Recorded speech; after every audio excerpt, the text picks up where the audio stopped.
maantaynu calankii ciidiisikeeno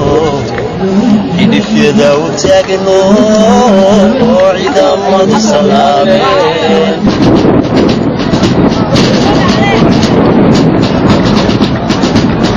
xuska sanad guuradii 25aad ee ka soo wareegtay madaxbannaanida Soomaaliland oo lagu tilmaamay midkii ugu maqaamka sareeyay ayaa maanta ka dhacay magaalada Burco ee gobolka Togdheer. Dabaaldegan 18 May ee magaalada Burco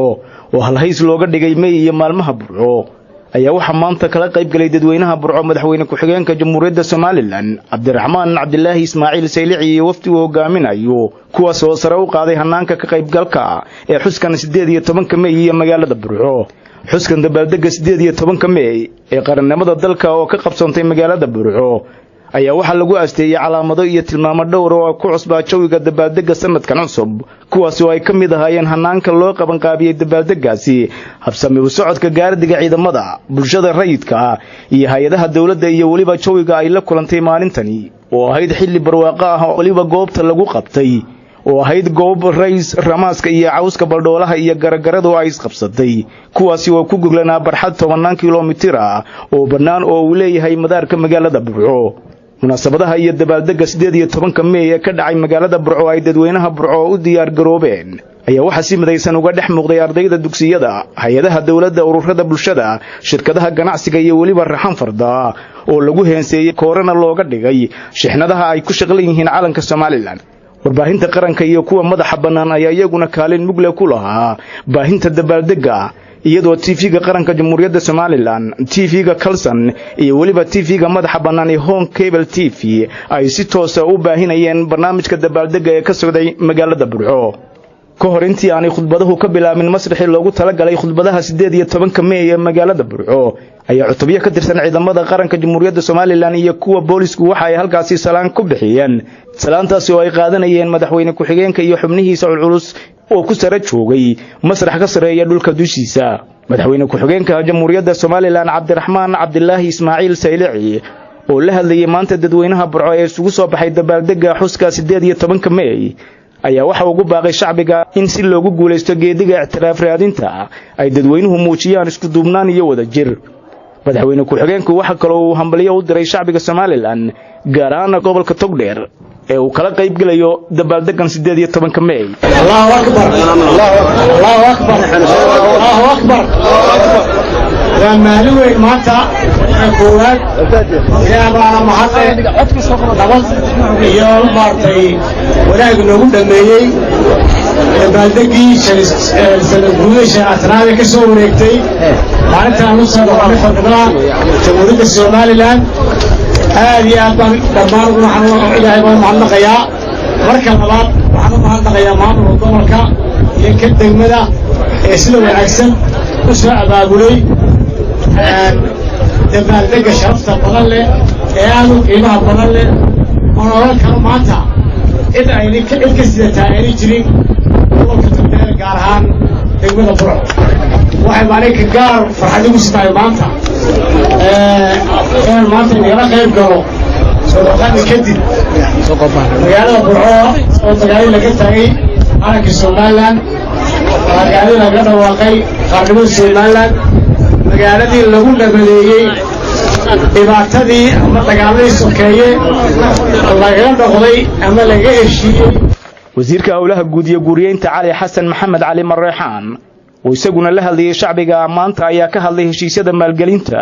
ee xukuumaddu soo hoysay gaar ahaan midka dekada Berbera kuwaas oo ku tilmaamay guulo horumarineed oo xukuumadda talada haysa ay soo hoysay. 18 guulada 18 May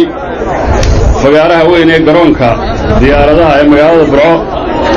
markii meel kale oo qaadi weyda la waayay halkaas isugu timid waxa aan maanta u hambalyeynaa oo aan si kal iyo laab iyo sharaf ugu hambalyeynaa maanta waa maalintii qarannimadeena 25 guuradii waxaan leeyahay ummadda reer Soomaaliland hambalyo. wasiir ku-xigeenka wasaaradda warfaafinta dhaqanka iyo wacyigelinta Shukri Xariir Ismaaciil ayaa iyaduna waxa ay la hadashay bahda saxaafadda ee hortumnayd oo ay ka dalbatay inay qalinka u adeegsadaan siday ummadani u heli lahayd amaba u gaari lahayd ixtiraaf isla markaana waxa ay ka qayb gashay hambaliyada loo dirayo shacbiga gobolka Togdheer. qarannimada inta ay nagu joogtaa waxa weeyaan inaynu adkaysano nasiib wanaag waynu la soo noqonay qarannimadeennii ilaahay wuxuu ina garansiiyey inaynu ku adkaysano dhanna Soomaaliland hadday mar luntay mar labaad lumi mayso mar labaad ma lumayso halkana lagu go'aamiyey beelaha reer Soomaaliland oo dad baa ka qayb galay beelaha reer Soomaaliland dad baa qarankan dib u xoreyntiisa ka qayb qaatay la soo noqoshadii gobonimada waa loo sinaa waxaan leenahay maanta difaaceeda iyo maxaan ku leeyahay taabagelinteedana waxa weeye saa hareeraha inuu waxayna iyo hareeraha waxaynayna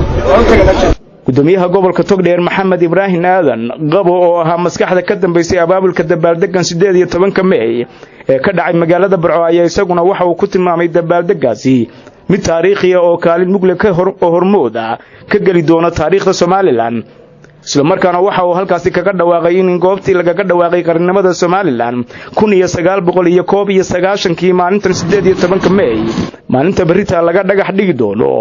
madxaf taariikhi ah oo lagu ururinayo taariikhda halgankii Somaliland. hambaliyo dadweynaha Somaliland meel kasta ay daafaha dunida ka joogaan iyo inta horteeda joogta inta shaashadaha naga daawanaysa waxaan leeyahay hambaliyo waa ruuc qarnigii 25 guuradii